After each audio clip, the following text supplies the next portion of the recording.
तो हम लोगों ने बारंबार इस चीज को देखा था, पिछला संडे भी हम लोगों ने इस बात को देखा था और स्टडी करा था कि है ना, यीशु मसीह के नेचर में था, यीशु मसीह was devoted to prayer. Yeshu मसीह जो थे वो he was serious about prayer, है ना। यीशु मसीह केवल एक अच्छे प्रचारक नहीं थे, यीशु मसीह केवल एक अच्छे चंगा करने वाले परमेश्वर नहीं थे, परंतु उसके साथ में यीशु मसीह के नेचर में, यीशु मसीह के चरित्र में था that is to pray unto God, है ना। वो बारंबार हम लोग ने इस बात को देखा था, प्रभु के नाम की महिमा हो। हमने बीते सप्ताह इस बात को देखा था कि यीशु मसीह बारंबार अलग जाकर के प्रार्थना किए करते थे, है ना। मरकुस रचित सुसमाचार उसके पहले अध्याय पद संख्या 35 से 42 तक हम लोगों ने इस बात को स्टडी भी करा था। वहां पे वचन कहता है कि भोर को दिन निकलने से बहुत पहले वह उठकर निकला और एक जंगली स्थान में गया और वहां प्रार्थना करने लगा। तब शमौन और उसके साथी उसकी खोज में गए। वो इतना एकांत में चला गया था यीशु मसीह कि शमौन और उसके साथियों को उसे ढूंढना पड़ा। जब वह मिला तो उसे कहने लगे कि सब लोग तुझे ढूंढ रहे हैं। बाइबल हमें ये भी बताती है, लूका 5 अध्याय पद संख्या 16 में से हमने ऑलरेडी इस चीज को स्टडी करा था कि वह कई बार अलग अलग स्थानों में जाकर के प्रार्थना किया करता था। अंग्रेजी बाइबल बोलती है कि Jesus often withdrew into the isolated places to pray unto God। वो हर बार क्या करता था, अपने आप को एकांत में लेकर के जाता था और प्रार्थना करता था। that means कि यीशु मसीह का एक नेचर था, यीशु मसीह का एक कैरेक्टर था कि वो अलग होकर के प्रार्थना करता था। यीशु मसीह किसी 10 लोगों के साथ में, उसके चेलों के साथ में बैठ करके प्रार्थना करना पसंद नहीं करता था, but when it comes to prayer वो क्या करता था, वो अपने आप को आइसोलेट कर देता था, वो अपने आप को एकांत में लेकर के जाता था और फिर वहां पर प्रार्थना करता था। आगे वचन क्या बताता है, जब वह मिला तो उससे कहा, शमौन ने जब उसे यीशु मसीह को ढूंढ लिया तो शमौन क्या कहता है, तब शमौन और उसके साथी उसकी खोज में गए और जब यीशु मिला तो उससे कहा, सब लोग तुझे ढूंढ रहे हैं। उसने उससे कहा, आओ हम और कहीं आसपास की बस्तियों में जाएं कि मैं वहां भी प्रचार करूं, क्योंकि मैं इसीलिए निकला हूं, है ना। इंग्लिश बाइबल बोलती है, let we may go to another town for this purpose I have been sent for. चलो हम लोग एक और अगले नगर में जाएं, क्योंकि मैं इसी उद्देश्य के साथ में भेजा गया हूं। मुझे पिता ने इसी उद्देश्य के साथ में भेजा है। मैं आप लोगों को क्या बताना चाह रहा हूं आज की सुबह, मैं आपको यह बताना चाह रहा हूं कि जब आप और मैं प्रार्थना में समय व्यतीत करते हैं, जब आप और मैं प्रार्थना में समय बिताते हैं, तो वो प्रार्थना आपको और मुझे क्या करती है, वो हमारे पर्पस को रिकॉल कराती है। प्रेम, when we spend time in prayer, when we press on in the time of prayer, then what prayer does is it helps us to recall our purpose, it helps us to recall our calling, it helps us to remind us that for what purpose we have been sent forth on the earth by God alone। ये ही चीज यीशु के साथ में हुई। यदि हम लोग वचन में से देखें तो वचन आपको और मुझे यही बताता है कि यीशु मसीह जब पूरे एकांत स्थान में प्रार्थना कर रहा था, तो मरकुस 1 अध्याय पद संख्या 35, 36, 37 यही कहती है कि भोर को दिन निकलने से बहुत पहले वह उठकर निकला और एक जंगली स्थान में गया और वहां प्रार्थना करने लगा। तब शमौन उसके साथी उसकी खोज में गए। जब वह उसे मिला तो उससे कहा, सब लोग तुझे ढूंढ रहे हैं। यीशु ने प्रति उत्तर देते हुए कहा, आओ हम और कहीं आसपास की बस्तियों में जाएं और वहां पर भी प्रचार करें, क्योंकि मैं इसीलिए निकला हूं। अब यीशु मसीह को ऑल ऑफ अ सडन आसपास की बस्तियों का ख्याल कैसे आया? यीशु को आसपास की बस्तियों का ख्याल इसीलिए आया क्योंकि उसने प्रार्थना में समय बिताया। जब आप और मैं प्रार्थना में समय बिताते हैं तो वो प्रार्थना में समय बिताना हमारा व्यर्थ नहीं जाता है, क्योंकि प्रार्थना में समय बिताए जाने के द्वारा पिता आपको आपके उद्देश्य को आपको वापस से स्मरण कराता है। पिता आपको आपके उद्देश्य को, आपकी बुलाहट को आपको वापस से स्मरण कराता है। परमेश्वर आपकी कॉलिंग को, आपके भेजे जाने के पर्पस को आपके ऊपर रिवील करता है और उस पर्पस को आपको रिमाइंड कराता है, so that you can live in that purpose, so that you can act upon that purpose। Amen, hallelujah. यही यीशु मसीह के साथ में हुआ। जब यीशु मसीह प्रार्थना कर करके उनके चेलों से मिले, जब उनके चेलों ने उन्हें पा लिया, तो यीशु मसीह क्या कहते हैं कि चलो हम लोग आसपास की बस्तियों में भी चले, क्योंकि मैं इसी उद्देश्य के लिए भेजा गया हूं, मैं इसी उद्देश्य के लिए आया हूं। So prayer, what your prayer does, it help you to recall your purpose. वो आपको क्या करती है, आपके उद्देश्य को, आपको परमेश्वर ने क्यों इस पृथ्वी पर रखा है, आपको परमेश्वर ने क्यों इस पृथ्वी पर भेजा है, आपको परमेश्वर ने इस पृथ्वी में उन मूर्खों में से ही क्यों चुना है, उन सब बातों को आपके ऊपर प्रकट करता है जब आप प्रार्थना में समय बिताते हैं। आमेन, हालेलुया, हालेलुया। ध्यान दे, यीशु मसीह का नेचर था कि वो अपने आप को अलग ले जाकर के प्रार्थना करता था। यीशु मसीह अपने आप को अकेला कर लेता था जब प्रार्थना करने की बारी आती थी।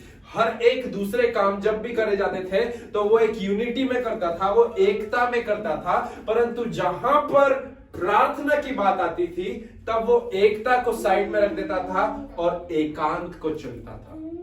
जहां पर प्रार्थना की बात आती थी, दूसरे कोई से भी काम आप लोग देख ले, प्रचार करना हो तो वो सारे चेलों के साथ में एकता में जाता था कि चलो नासरी नगर में जाएं, चलो नासरत में जाएं, चलो उसके बाद में चलो अगर कफरनहूम में जाएं, चलो बैतलहम में जाएं, चलो यहूदिया में जाएं, चलो हम लोग बेतनिया में जाएं, सामरिया में जाएं, सब जगह पर वो संगठित होकर के साथ में जाता था। परंतु प्रार्थना की बारी आती थी तो वो एकांत में जाता था। हर दूसरे काम यीशु मसीह अपने चेलों के साथ में, अपने मिनिस्ट्री पार्टनर्स के साथ में एकता में करता था, but when it comes to prayer तो वो एकता को छोड़ करके एकांत को चुनता था। When it comes to prayer Yeshu Masih एकता को छोड़ करके एकांत को चुनता था। आपको और मुझे आज की सुबह सीख मिलना चाहिए इस लेसन से प्रियो, और वो ये है कि जब प्रार्थना की बारी आती है तो प्रार्थना की बारी आने के टाइम पर आपको और मुझे हमारी प्रार्थना भी जो है वो एकता भरी प्रार्थना होना चाहिए।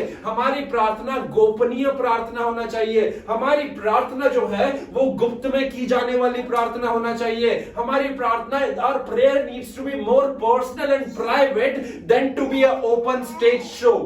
आमेन, हालेलुया, हालेलुया। है ना, जैसे यीशु मसीह ने प्रार्थना को एक पर्सनल और एक प्राइवेट टाइम बना लिया था, इन द सेम वे यीशु मसीह ढिंढोरा पीटते हुए प्रार्थना नहीं करते थे। यीशु मसीह 10 लोगों के सामने ऐसे जोर जोर से प्रार्थना नहीं करते थे, परंतु वचन क्या बताता है, वचन बताता है वो अलग जाकर के प्रार्थना करते, वो अलग जाकर के प्रार्थना करते थे, और वो अलग जाकर के प्रार्थना करते थे तो वो प्रार्थना में वो पिता के साथ में खुल जाते थे। That is what your prayer time needs to be। हमारा प्रार्थना टाइम का टाइम जो रहता है ना, देखिए मैं इसका मतलब ये नहीं है कि मैं जो हमारे ग्रुप की या फैमिली प्रेयर होती है उस प्रेयर को मैं ठट्टा उड़ा रहा हूं, नहीं है ना, मैं उसकी आलोचना कर रहा हूं, नहीं, हमें वो भी करना है, हमें एक कॉर्पोरेट प्रेयर में से भी होकर के जाना है। But when I am talking about your personal prayer life, जब मैं आपके व्यक्तिगत प्रार्थना के जीवन के बारे में बात कर रहा हूं, then it needs to be personal, it needs to be something, जैसे कि वो कुछ इस प्रकार पर्सनल और व्यक्तिगत होना चाहिए जैसे कि एक नए नवेले जो जोड़ा या दंपत्ति होता है वो कितना पर्सनल टाइम व्यतीत करते हैं, एक दूसरे को जानने में वो टाइम व्यतीत करते हैं, एक दूसरे के साथ में बहुत ही रोमांटिक पलों को बिताने में वे लोग समय को व्यतीत करते हैं। इन द सेम वे वे लोग क्या करते हैं, जब उनको एक दूसरे को जानना होता है, जब एक दूसरे के साथ में कोजी और इंटीमेट टाइम बिताना होता है, वे लोग दरवाजा लगा लेते हैं, वे लोग सारे बाहरी कनेक्शंस को बंद कर लेते हैं, और जब वे लोग बाहरी कनेक्शंस को बंद कर लेते हैं तो वो उनका समय गुप्त का समय रहता है, वो उनका समय गोपनीय समय रहता है, वो एक दूसरे को समझने का, एक दूसरे के साथ में मनोहर पलों को बिताने का समय रहता है। इन द सेम वे आपका और मेरा प्रार्थना का समय आपकी आत्मा परमेश्वर की आत्मा के साथ में जुड़ जाने का समय होता है, और आपकी आत्मा को परमेश्वर के साथ में एक इंटीमेसी में आने का समय आपकी और मेरी प्रार्थना का समय होता है। सो वैसे ही आपकी और मेरी प्रार्थना जो है वो ढिंढोरा पीट करके करे जाने वाली प्रार्थना नहीं होना चाहिए, परंतु वो एक गुप्त में की जाने वाली प्रार्थना होना चाहिए। यीशु मसीह ने इस बात को जिया था प्रियो, यीशु मसीह ने कहीं पर भी ऐसे ढिंढोरा पीट पीट करके प्रार्थना नहीं करा, परंतु यीशु मसीह ने क्या करा, वो हमेशा जब उसके मैं पर्सनल प्रेयर की बात कर रहा हूं, देयर वाज अ टाइम जब यीशु मसीह ने पिता से प्रार्थना करा, वो पब्लिक में प्रार्थना करा। उदाहरण के तौर पे जब 5 रोटी 2 मछली और 5000 के लोगों को खिलाना था, यीशु मसीह ने ओपन में प्रेयर करा और धन्यवाद दिया कि पिता मैं धन्यवाद देता हूं, और उसके धन्यवाद दिए जाने से क्या हुआ, वहां पर 5 रोटी और 2 मछली 5000 लोगों की भूख को मिटाने पाई।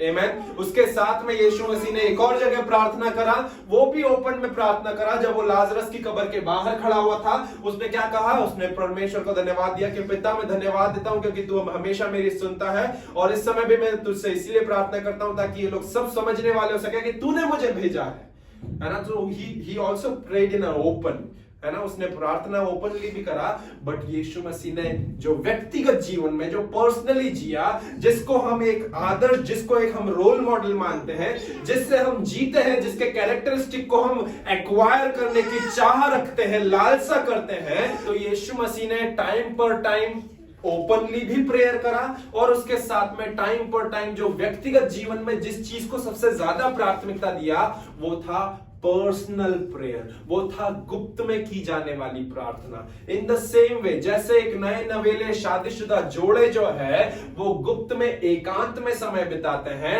ठीक उसी प्रकार आपकी और मेरी प्रार्थना भी होना चाहिए प्रियो, है ना। हमारी प्रार्थना भी जो है वो पिता के साथ में एकांत में करी जाने वाली प्रार्थना होना चाहिए। और prayer time needs to be more personal time, it doesn't needs to be more public time. हमारी प्रार्थनाओं को जो है वो एकांत में करे जाने वाली प्रार्थना होना चाहिए, क्योंकि जो पब्लिक प्रेयर होती है उसको यीशु मसीह ठट्टा उड़ाता है, परंतु जो प्राइवेट प्रेयर होती है उससे यीशु अडोर करता है। मैं फिर से कहना चाहूंगा that public prayer is the one prayer with Jesus mocked, but private prayer is the one prayer with Jesus adore, है ना। जो पब्लिक में करे जाने वाली प्रार्थना होती है, जो खुले में करी जाने वाली प्रार्थना होती है, उस प्रार्थना का यीशु मसीह आलोचना करता है, उसकी ठट्टा उड़ाता है। परंतु जब पर्सनल प्रेयर करते हैं तो उसका परमेश्वर क्या करता है, सराहना करता है, प्रशंसा करता है। मेरी पत्नी मुझे ऐसा लुक दे रही है जैसे कि मैं कुछ वचन के विपरीत जाकर के बात कर रहा हूं। मैं आप लोगों को इस बात को वचन के द्वारा साथ में साबित भी करूंगा प्रियो, जो मैं कह रहा हूं कि जो खुले में जो की जाने वाली प्रार्थना है उसको यीशु मसीह जो है ताना कसी या कटाक्ष के साथ में बोलता है, परंतु जो पर्सनल प्रेयर होती है उससे यीशु प्रीति रखता है। मैं ऐसा क्यों कह रहा हूं, क्योंकि जब आप पर्सनल प्रार्थना करते हैं ना, आप क्या करते हैं, it becomes your me time with Father God, है ना। When you pray personally unto God, then it becomes your me time rather than to be we time, है ना। वी टाइम नहीं होता है। मेरी पत्नी हर बार मुझे कहती है कि वी टाइम है, वी टाइम है, वी टाइम है ना। परंतु वी टाइम के साथ में मैं एक नए नवेले वापस से न्यूली मैरिड कपल का उदाहरण देना चाहूंगा कि न्यूली मैरिड कपल जो है वो कभी भी वी टाइम में ज्यादा फोकस नहीं करता, वो मी टाइम में ज्यादा फोकस करता है कि whenever it is possible let me spend my time with my life partner, है ना। So me time is always best as compared to the we time, है ना। जब भी आप मी टाइम में प्रार्थना करते हैं कि मैं और मेरा पिता, मैं और मेरा प्रभु, मैं और मेरा स्वामी, वो समय बहुत ही ज्यादा क्वालिटेटिव समय होता है than to be the we time, है ना। जब हम लोग एक वी टाइम के साथ में प्रार्थना करते हैं, एक फैमिली प्रेयर करते हैं, तो फैमिली प्रेयर जो रहती है वो एक स्ट्रक्चर के ऊपर, एक रोल के ऊपर आधारित रहती है कि ओके 2 मिनट हमने 5 मिनट हमने एक वर्शिप का सॉन्ग लिया, 10 मिनट का वचन लिया, प्रार्थना करी, सारे कुटुंब परिवार एक्सटेंडेड फैमिलीज के लिए प्रार्थना करी, उन सभी को हम लोगों ने क्या लहू में कवर करा, प्रोटेक्शन बोला, हेल्थी प्रॉस्पेरिटी डिक्लेयर करा एंड दैट्स इट। वो एक स्ट्रक्चर पे बुनियादित रहता है। But when it comes to the me time with God, तो उसमें क्या होता है, उसमें आप पिता के साथ में खुल जाते हैं, उसमें आपके पास में कोई स्ट्रक्चर और रोल मॉडल की बाधा ही नहीं, रोल की कोई बाधा ही नहीं रहती है कि इसी के अनुसार आपको चलना है। उसमें आप पिता के साथ में खुल के हर एक चीजों को मांग सकते हैं कि पिता देख तुझसे कुछ भी नहीं छुपाया, मैं तेरे सामने अपने आप को पूरा एक्सपोज आउट करता हूं। Amen, hallelujah. So the me time of yours in prayer is always the best time and the rarest time which you could ever have as compared to the we time. Amen, hallelujah. आपकी और मेरी प्रार्थनाएं जो है वो कुछ इसी प्रकार होना चाहिए, वो बहुत ज्यादा पर्सनल होना चाहिए, क्योंकि जब आप प्रार्थनाओं को पर्सनल लेवल पर लेकर के जाते हैं तो उसे परमेश्वर सराहता है, उसकी परमेश्वर प्रशंसा करता है, उसका परमेश्वर आदर करता है ना। मैंने जैसा कहा था कि यीशु मसीह ने क्या करा, यीशु मसीह ने पब्लिक प्रेयर को क्या करा, ठट्टा करा, पब्लिक प्रेयर का क्या करा, मजाक उड़ाया, पब्लिक प्रेयर की तानाकसी करी, परंतु पर्सनल प्रेयर को उसने एम्फसाइज करा कि आपकी प्रार्थनाएं जो है वो पब्लिक प्रेयर नहीं होना चाहिए, परंतु वो क्या होना चाहिए, वो पर्सनल होना चाहिए। हम लोग निकाल करके इस बात को देखेंगे कि यीशु ने कब ऐसा कहा, निकालेंगे। मत्ती रचित सुसमाचार उसका 6वां अध्याय उसकी पद संख्या 5 और 6, मत्ती रचित सुसमाचार उसका 6वां अध्याय, उसकी पद संख्या 5 और 6, वहां पर परमेश्वर का वचन कुछ इस प्रकार कहता है। यीशु मसीह प्रार्थना के बारे में सिखा रहे प्रियो अपने लोगों को। वो क्या कह रहे हैं? जब तू प्रार्थना करे तो कपटियों के समान ना हो, क्योंकि लोगों को दिखाने के लिए आराधनालयों और सड़कों के मोड़ों पर खड़े होकर प्रार्थना करना उनको अच्छा लगता है ना। कपटी लोग कैसे प्रार्थना करते हैं? वे लोग रोड पर खड़े हो जाते हैं, मोड़ों पर, सड़कों पर, आराधनालयों पर। वे लोग बहुत बनावटी और सुंदर वर्ड्स के साथ में, पूरी ग्रामर को छाप देने के साथ में, इतने ही बहुत ज्यादा क्या बोलते हैं, पैरेलली बहुत ही क्या बोलते हैं, सुंदर और आकर्षित शब्दों को ले लेकर के प्रार्थना करते हैं। और वो प्रार्थना, आपकी और मेरी प्रार्थना, ऐसी प्रार्थना परमेश्वर नहीं चाहता है ना। यीशु बहुत क्लियरली बोल रहा है कि जब तू प्रार्थना करे तो कपटियों के समान ना हो। तेरी प्रार्थना कपट से भरी हुई प्रार्थना ना हो, क्योंकि कपटियों की प्रार्थना कैसी होती है? क्योंकि कपटियों की प्रार्थना लोगों को दिखाने के लिए आराधनालय और सड़कों के मोड़ों पर खड़े होकर के प्रार्थना की जाती है, कपटियों की प्रार्थना। और उनको वही अच्छा लगता है कि हम एक स्थान पर खड़े हो जाएं और हम पब्लिकली प्रेयर करने वाले हो सके। I was saying that public prayer is that prayer with Jesus mocked, but personal prayer, आगे देखिए 6वां पद क्या कहता है? मैं तुमसे सच कहता हूं कि वे अपना प्रतिफल पा चुके। कपटी लोग ऐसी प्रार्थना करने के द्वारा क्या करें? अपना प्रतिफल पा चुके। परंतु जब तू प्रार्थना करे, now comes the real prayer with Jesus wants from us. परंतु जब तू प्रार्थना करे तो अपनी कोठरी में जा और द्वार बंद कर के अपने पिता से जो गुप्त में है प्रार्थना कर। Why I was saying that your prayer needs to be more गुप्त and गोपनीय than to be a public, because this is what the earnest desire of Jesus is for us the church to pray in that structure। यीशु मसीह की ये प्रार्थना नहीं है, यीशु मसीह ने ये structure नहीं रखा कि ऐसे प्रार्थना करो कि ऐसे हे हमारे पिता। वो बहुत सारे चर्चेस ने इस चीज को एक रोल प्रेयर बना लिया और आखिरी प्रेयर को ऐसे ही समाप्त करते हैं। परंतु यीशु मसीह की जो प्राइमरी प्रार्थना करने की डिजायर है, यीशु जो चाहता है कि कलीसिया कैसे प्रार्थना करे, तो उनकी 3-4 बातें यीशु ने रख करके दे दी है। वो क्या कहते हैं? परंतु जब तू प्रार्थना करे तो अपनी कोठरी में जा और द्वार बंद करके अपने पिता से जो गुप्त में है प्रार्थना कर। Public prayer is what Jesus mocked, but personal prayer is that one thing with Jesus adored, with Jesus cherished. वो खुले में प्रार्थना किए जाने को जो है, क्योंकि यीशु मसीह पूरा आपका हृदय जानता है प्रियो। मैं ये नहीं कह रहा हूं कि हम खुले में प्रार्थना नहीं कर सकते, हम खुले में प्रार्थना कर सकते हैं, but it is your heart that matters. यदि हम खुले में प्रार्थना इस मनसा के साथ में कर रहे हैं कि अरे लोगों की अटेंशन मिलेगी, लोगों के सामने मैं मेरी पूरी ग्रामर को खोल के रख दूंगा, अरे मैं कितने ही बनावटी और सुंदर वर्ड से बोल रहा हूं, your intentions are not pure but evil. आप अपने ऊपर उन महिमाओं को लेने की एक मनसा रख रहे हैं, and that is not what God wants from you.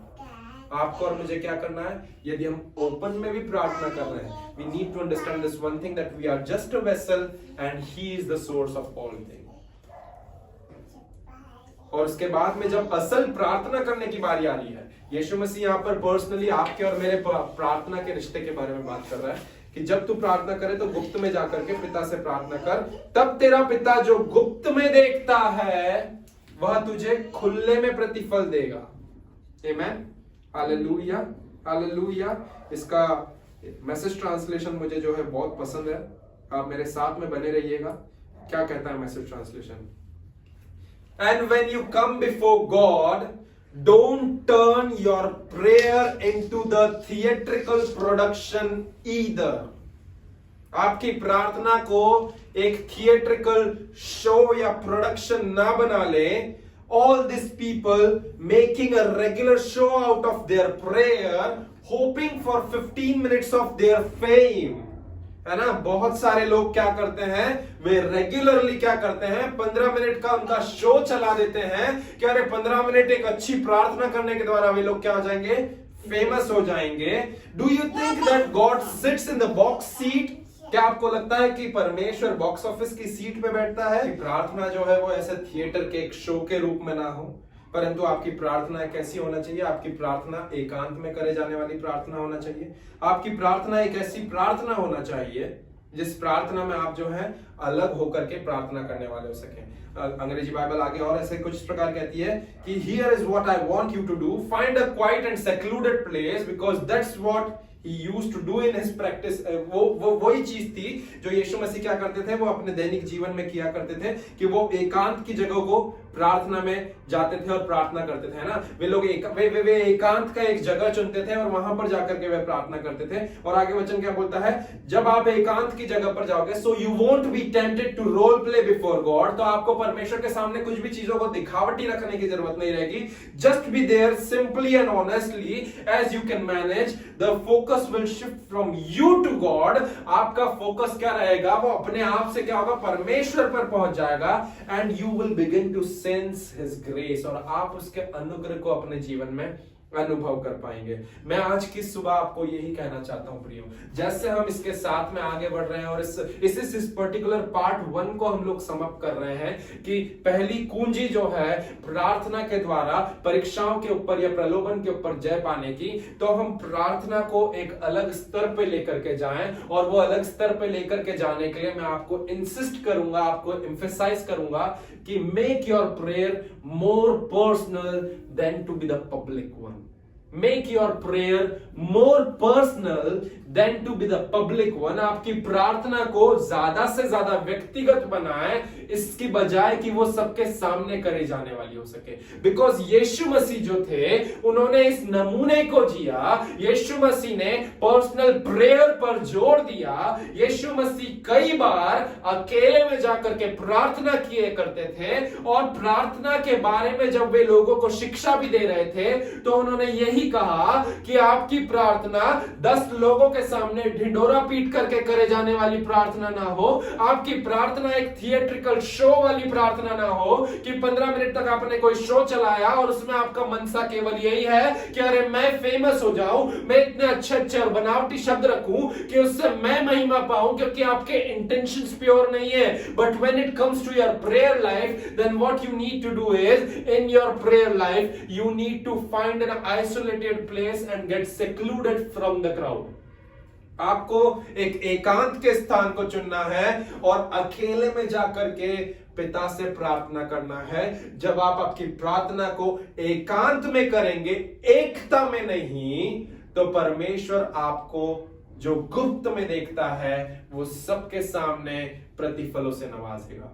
Hallelujah. That is the benefit of personal prayer life, कि आपको ऑलरेडी परमेश्वर सबके सामने रिवॉर्ड करने वाला हो सकेगा। जो आपकी इच्छा है वो परमेश्वर पूरी करेगा, परंतु एक आज्ञाकारिता के स्टेप पे। और वो आज्ञाकारिता का स्टेप क्या है? That to make your prayer time as a personal time with him. आपकी प्रार्थना के समय को एकांत में अलग से व्यक्तिगत केवल और केवल उसके साथ बिताए जाने के द्वारा एट द एंड पिता आपको वो देगा, और वो ये रहेगा कि सबके सामने परमेश्वर आपको उस पर्सनल प्रेयर टाइम का रिवॉर्ड देगा। आमेन। Hallelujah, hallelujah. मैं आपको प्रोत्साहित करना चाहूंगा कि मेक योर टाइम, प्रार्थना का समय आपका ज्यादा से ज्यादा आप क्या करें, पर्सनल प्रार्थना का समय बनाने वाले हो सके।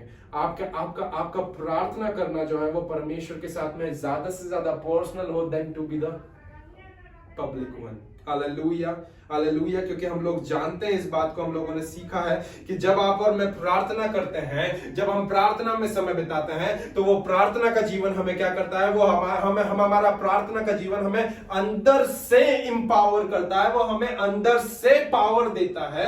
हम जब भी प्रार्थना में ज्यादा से ज्यादा समय बिताते हैं, हम शक्तिशाली और सामर्थी हम लोग महसूस करते हैं। तो आपका और मेरा प्रार्थना का समय जो बिताते हैं वो व्यर्थ नहीं जाता, परंतु आपका और मेरा प्रार्थना का समय जो रहता है वो हमारे आत्मिक मनुष्यत्व को, आपका और मेरा प्रार्थना का समय हमारे भीतरी मनुष्यत्व को वो क्या करता है, वो बलवंत करता है, वो हमें अंदर से एम्पावर करता है। And that's why we can say this one thing which I have already said, that when you are a prayerful person then you are a powerful person, but if you are not a prayerful person then you are a prayerless person and a powerless person. यदि आप प्रार्थना करने वाले व्यक्ति हैं तो सामर्थ्य व्यक्ति हैं, यदि आप प्रार्थना रहित व्यक्ति हैं तो आप सामर्थ रहित व्यक्ति हैं, और जब आप सामर्थ रहित व्यक्ति हैं तो आप शत्रु के पहले निशाने पर रहेंगे, उसके घात किए जाने के द्वारा, उसके आपको परीक्षा के फंदे में डाल दिए जाने के द्वारा। वो फंदे को तैयार रखा हुआ है,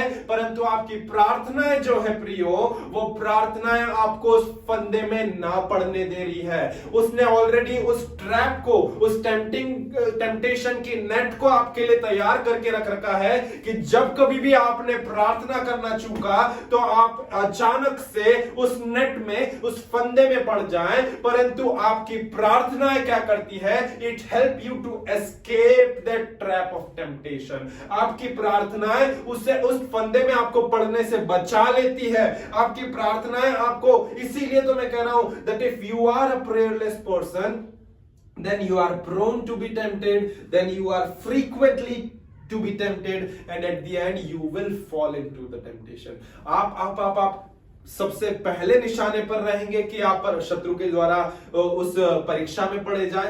आपकी शत्रु बारंबार परीक्षा लेगा और अंततः एक समय ऐसा आएगा कि आप हर बार उस परीक्षा में पढ़ते जाएंगे, हर बार आप उस परीक्षा में गिरते जाएंगे, हर बार आप उस परीक्षा में पढ़ते जाएंगे। इसीलिए तो the reason Jesus was able to deal with temptation was because he took prayer so much seriously in his life. Yeshu Masih का उस परीक्षाओं के ऊपर जय प्राप्त करने का एक मुख्य प्रमुख कारण ही वो है, वो यही है कि यीशु मसीह ने क्या करा था, यीशु मसीह ने प्रार्थना को अपने जीवन में बहुत गंभीरता पूर्वक ले लिया था। यीशु मसीह ने प्रार्थना को हल्के में नहीं लिया, परंतु यीशु मसीह ने प्रार्थना को बहुत ही गंभीरता पूर्वक ले लिया था, because he used to pray a lot, और इसी कारण ही was able to deal with temptation and tackle the temptation और handle the temptation very wisely.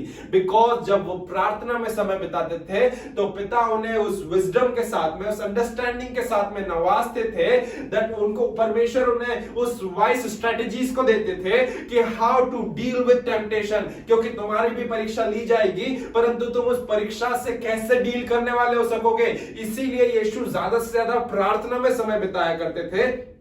और यीशु मसीह के पास में प्रार्थना जो थी वो एक बैकअप प्लान नहीं था प्रियो।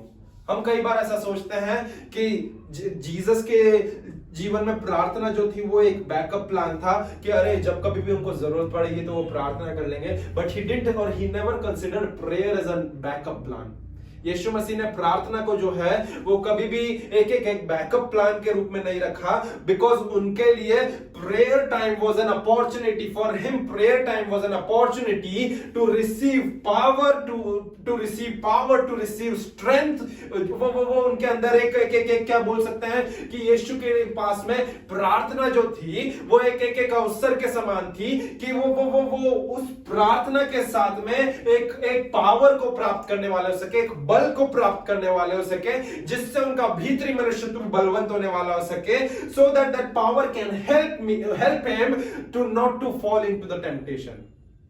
है ना, यीशु के अंदर यीशु जब कभी भी प्रार्थना की बारी आती थी तो वो उससे, कई बार हमारे साथ में होता है ना कि जब भी, मेरे साथ में ऐसा हुआ करता था एक्चुअली, है ना, जब मैं छोटा था, जब प्रभु में नहीं था और जब भी चर्च जाया करता था, तो चर्च में जाकर के मेरे लिए सबसे ज्यादा जो एक्साइटिंग पार्ट रहता था वो ये रहता था कि जब भी आराधना होती थी तो वो बहुत अच्छा लगता था, परंतु जब प्रार्थना की बारी आती थी तो वो प्रार्थना एकदम से बोरियत का पाइप्स लेकर के आने लग जाती थी। तो ये होता है ना, क्योंकि हमारा शरीर जो है वो हमेशा परमेश्वर की बातों का विरोध करता है। तो दिस इज कॉमन, ऐसा नहीं है कि हमारे अंदर दुष्ट आत्मा लगी हुई है, ऐसे अपने आप को हम लोग निराश ना करें, परंतु परमेश्वर की बातों से हमारा शरीर हमेशा दूर भागने के लिए करता है, और वो ही चीज हुई थी। और परंतु यीशु मसीह के साथ में क्या हुआ, यीशु मसीह के लिए मैं आपको ये कहना चाहूंगा कि Jesus didn't consider prayer as a backup plan, that oh whenever I'll be need then I will gonna pray, but what he did is he considered prayer time as an opportunity to receive power from the Lord, to receive strength from the Lord, so that that strength can be supplied in his inner man, so that whenever the temptation will come, that strength, that power will be enough for him to not fall into the temptation. यीशु मसीह प्रार्थना को एक सौभाग्य, एक अवसर के रूप में मानते थे कि जब भी वे प्रार्थना करने के लिए जाएं तो वे उस बल को पाएं, वे उस सामर्थ को पाएं जिससे उनकी आत्मा बलवंत हो जाए, ताकि जब कभी भी परीक्षा आए तो वो परीक्षा में ना पड़ जाए, परंतु वो प्रार्थना के द्वारा बल पाए या जो सामर्थ पाए हैं उस सामर्थ से उस परीक्षा में फिसल ना जाए, परंतु अडिग खड़े रहे। He invested, Jesus invested his prayer time, है ना? Jesus, he invested his time in prayer. यीशु मसीह ने क्या करा, अपने समय को प्रार्थना में निवेश करा, so that in the time of need, his invested time of prayer will give him power to overcome temptation.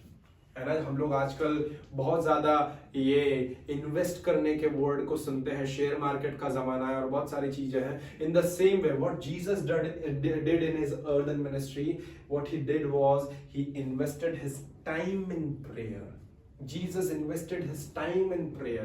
यीशु ने अपने समय को प्रार्थना में निवेश करा, यीशु ने अपने समय को प्रार्थना में निवेश करा, है ना? और इन्वेस्टमेंट जब हम करते हैं तो इन्वेस्टमेंट के साथ में हमें ये भी पता है कि एक चीज हमें रिटर्न में मिलती है।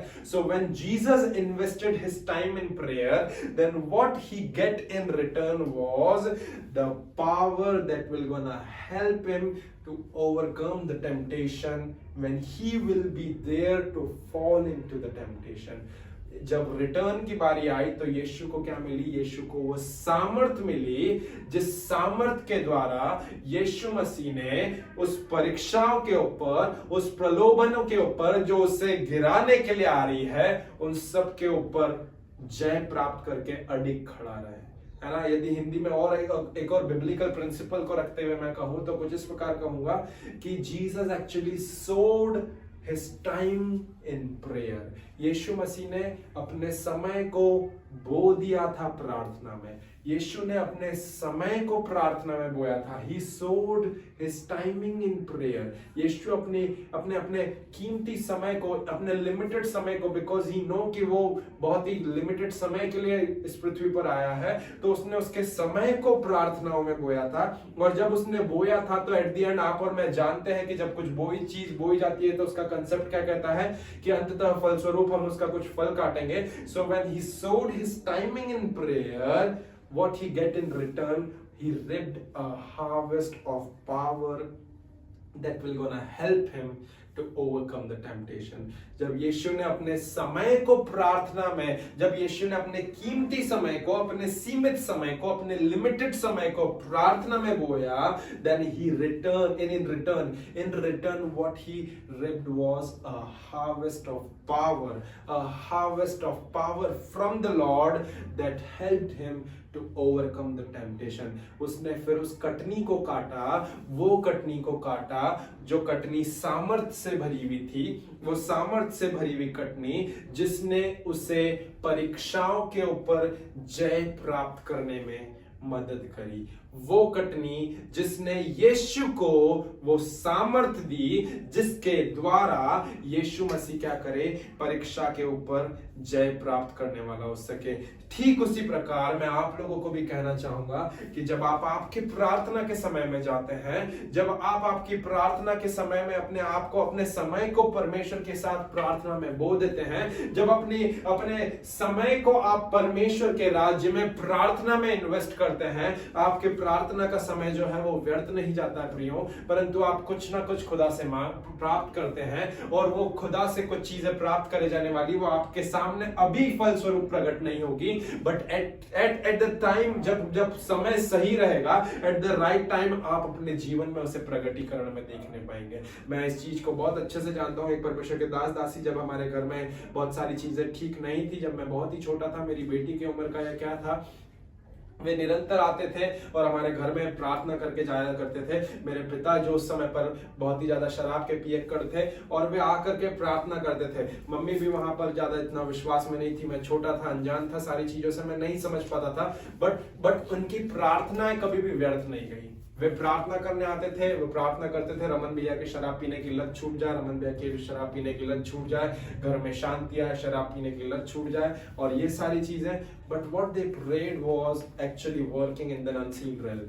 जो चीजें वे प्रार्थना कर रहे थे वो एक अदृश्य दायरे में क्या कर रही थी, काम कर रही थी, और वो अदृश्य दायरे में काम कर रही थी। वो एट द एंड, है ना, व्हाट वी एक्सपेक्ट इज, अरे प्रार्थना आज करा है तो हम आज के आज उस चीज का प्रतिफल पाना चाहते हैं या रिजल्ट देखना चाहते हैं। बट उनकी प्रार्थनाओं ने क्या करा, उनकी प्रार्थनाओं ने 5 साल 10 साल, एक टाइम ऐसा आया कि उनकी प्रार्थनाएं जो है वो फलस्वरूप सुनी गई, और हम हमारे जीवन में उस उत्तर को देखने पाए। वे लोग कंटिन्यूसली आते गए, कंटिन्यूसली, आज भी कई बार वो लोग हमें मिल जाते हैं, है ना, और उन लोगों ने जो प्रार्थनाएं करी, मैं इस चीज को एक टेस्टिमनी के रूप में कहना चाहूंगा कि उनकी प्रार्थनाएं कभी भी जो है व्यर्थ नहीं गई, क्योंकि आज उनकी प्रार्थनाओं के उत्तर में हम जी रहे हैं। उन्होंने आकर के यही प्रार्थना करी कि रमन भैया की पीने की लत छूट जाए, इस घर में शांति आए, इस घर में प्रेम बना रहे, and that is what we are living in. So whatever they have prayed, it's going to come pass. उन्होंने वो आज हो चुका है ना। और यही चीज मैं आप लोगों को कहना चाहूंगा कि हम जब हमारी प्रार्थनाओं को परमेश्वर के राज्य में हम हमारे समय को इन्वेस्ट करते हैं, वो खाली नहीं जाता है ना। परमेश्वर उसका हमें प्रत्युत्तर देता है, समय पर देता है, अपने निमित्त समय पर देता है, बट वो कभी भी व्यर्थ नहीं जाता है ना। जब भी आप प्रार्थना में जाएंगे, आप इस चीज के एक्सपेक्टेशन ना करें कि प्रभु आज प्रार्थना करिए, शाम तक ये चीज पूरी हो जानी चाहिए। Our God is not a conditional God, he is the one who has loved us unconditionally, और वो कंडीशनल गॉड नहीं है ना। तो हम परमेश्वर के सामने शर्तें ना रखें, क्योंकि यदि हम शर्तें रखेंगे तो हम उसके सामने हार जाएंगे। आमेन, हालेलुया, हालेलुया।